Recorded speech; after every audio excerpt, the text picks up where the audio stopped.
Вспоминає святих церкви і подвиг наших предків, котрі держалися канонічного православ'я у всі часи, а 100 років назад, у 1921 році, в селі Іза коло Хуста, Великое церковне собрання народу нашого восстановили Кирило-Мефодіївську церкву православну. Вона була реєстрована в Чехословакії як Карпаторуська православна церква Восточна. Це була та церква, котра допомагала крестити київських полян. Но потім волею суддів попала під те, що прийшли сюди мадяри і на території русинів і карпаторуських людей образувалася мадярська держава. Да-да, ми не оговорилися. Посліднє село між мадярами і сербами Роськоє, або Руськоє.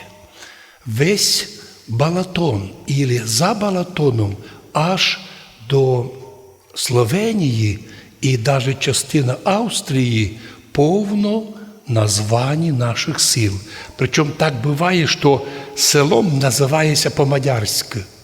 А в самому селі Вишній Конець, Нижній Конець, Заберег, Запотік, Дуброва повно сталося наших імен. Це наша земля. Коли прийшли сюди мадяри, то вони оказалися такі більш войовничі, але з одного боку вони хотіли завоювати всю Європу, але їх германські племена їх остановили.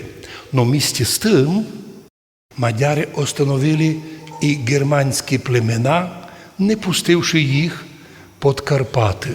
Так що історія складна. Ми, карпатські русини, прожили з мадярами вище 1000 років, в принципі, досить мирно. Не було національної ворожнечі. Окремі випадки могли бути, але, по крайній мірі, ніколи в історії наших народів не було таких злих настроєнь. Це означає, що іменно православні ми оказалися способні у всі времена мудро жити, уважати друг чужоє, но й своє, сокотити і приумножати. І ми нині молимося язиком Кирила і Мефодія, тобто язиком наших предків, на язик котрих було переведено священне Писання.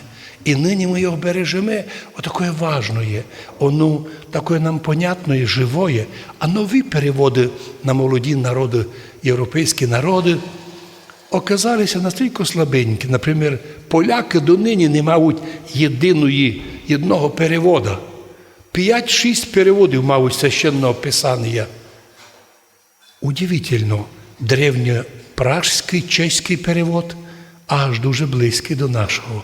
Тобто, чим древніші переводи польські, чеські, тим ближе до нашого. Ну, нам, щоб не казати, що найближче, не є древнішого язика в Європі, як язик карпаторуський, котрий пізніше став церковно-слав'янським. Каже красне слово Нестор Летописець Києво-Печерський. Да, кажуть, що є много слав'ян, слав'янський язик. А літописець утверждає, а руський язик і слав'янський єдно. То єсть старослав'янський язик і є староруський, тобто наш, яким ми нині говоримо, яким ми молимося в Європі. Пізніше потім з'явилися нові молоді народи, котрі потім із того древнього язика сформували вже свої регіональні язики. Но зато у наших язиків дуже древня і єдна мова. Наприклад, ми легко общаємося з хорватами. Дуже легко, особливо із людьми старого покоління. Тому що всі європейські слав'янські народи вмісто местоіменій употребляють вспомогательний глагол «бити». То, що і ми в Закарпаттю, ми не кажемо «ви читали книжку», ми кажемо «читали сте книжку». Ти читала книжку? По-нашому читалась книжку. Ти читав книжку, а по-нашому читались книжку. Іду до тя, прийди до ня, дай ми, дам ти і так далі.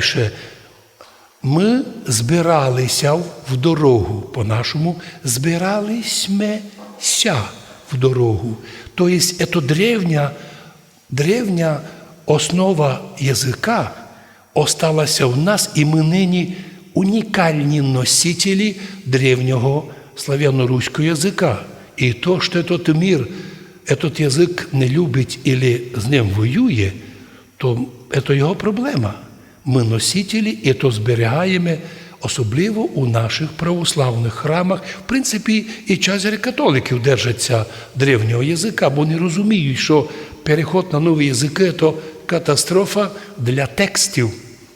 Біблія, переведена на современні язики, часто втратила ідентичність. І так ми, входя тепер уже після зимних періодів праздники, закликаємо всіх наших людей дуже бережно молитися іменно на церковно-слав'янському язикові, котрий близький до нас.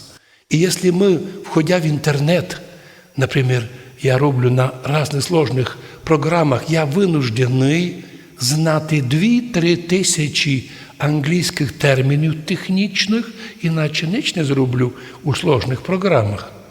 То, щоб добре читати слав'янський язик, достатньо вчуйте 100 слов вивчити, щоб потім легко читати церковні тексти. Отже, ніякого не є об'яснення, якщо ти не хочеш молитися. Не хочеш – твоя проблема. А ті, хто моляться, хто держиться древності, особливо замітьте, як латинська церква, нібито вона у всіх слав'янських народах переходить, но основу літургічну має лише латиніку. І ми, наприклад, православні, котрих заставляють Богородице, Діво, радуйся, переводити на мови теперішніх державних мов, но нікому в голову не прийде переводити на українську мову «Аве Марія». Всі кажуть, стоп, таке то «Аве Марія», «Свята Марія», так вона виконується в оригіналі, ідентично. Но чому такого права лишили нашу «Богородице, Діво, радуйся»? Или наш «Отче наш». Или таке ключове у слав'ян православних, і коли закінчується молитва, і ми кажемо «Слава Отцу і Сину, і Святому Духу, і нині, і присно, і во віки віков. Амінь». Ці слова не потребують переводу. Вони єднако поняті на всіх язиках. Ну от зловредні люди, і этот значок перевели і втратили ідентичність. В цьому мірі многі люди втратили ідентичність, втрачають національну ідентичність. Наші люди прийшли в Америку, коли великі тяжкі були заробітки. Там, котрі збудували церкву, оставалися до сих пор русинами, карпатськими, а котрі женилися там на американках, асимілювалися, де їх корні, ніхто вже не знає. І так в цьому мірі, і в нашій державі Україні, многі люди втратили ідентичність, національну, релігійну, або якусь другу, але то ті, котрі держаться церкви Христової, ні при яких условіях ідентичність не тратять. Об'єктивна, національна, благодатна церковність, а в нас під Карпатами вона 1150-літня, якщо наша держава Україна має 30 років, то ми маємо 1150 років православними. То хто в цій державі молодів може в нас вчити, якої у нас православ'я? Ми всіх призиваємо не безумствувати. В Закарпаттю канонічне православ'я своєрідне, Кирло-Мефодіївське. І не позорьтеся, наші опоненти. Якщо кимось хочете бавити, ідіть туди, далі. Подальше за гори. Тут ми маємо свою історію, інтересну, красиву. При тому зберігається настоящими громадянами своєї держави, вивчаючи українську мову, безпроблемно, но й держася і свого національного русинського язика, і золотої, непревсходящої по силі красоти церковнослав'янського язика богослужебного і з Богом святим.